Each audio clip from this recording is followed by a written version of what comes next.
Dolly has also asked a question because you're waiting for people to write in. That's why I'm bringing the question in. She's asking, can we do this for others without letting them know about it? To a very limited extent, because the desire to do it for others without letting them know means you're okay to interfere with somebody's free will, which means that your free will be impacted as well.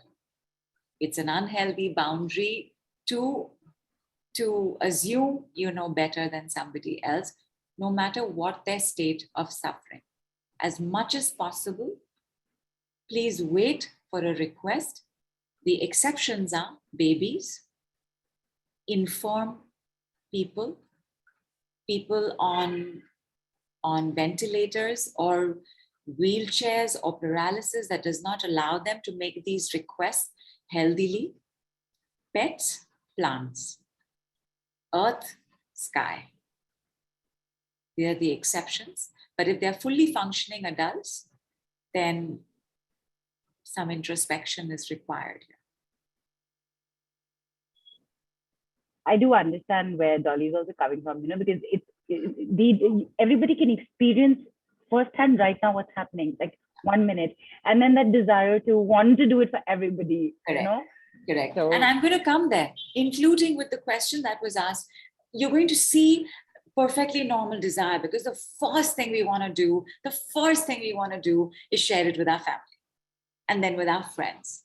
Like, we want to tell everybody, you got to try this. Hey, you got to try this. Have you tried this? What you can do is ask them if they're okay, if you will do it for them. But at the same time, because especially if they've not attended the call, the simplicity of the work does not let you completely appreciate the power of what's taking place. Because the awareness that starts building in, right? Like when Nidhu gave it, that at 6.5 till the 8, that resistance, you got to be aware of that resistance. When we are not aware, we can get very upset. I don't know what this is. I don't know what they're doing.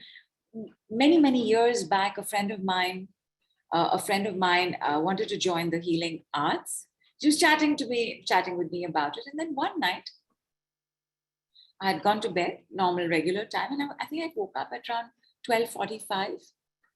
And I was up, and I was living in a 150-year-old bungalow.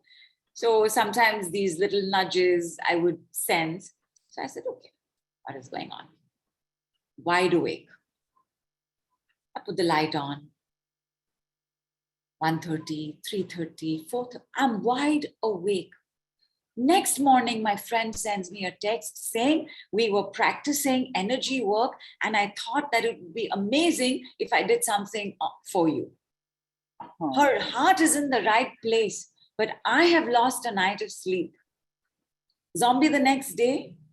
So I said, no, please, I love you dearly.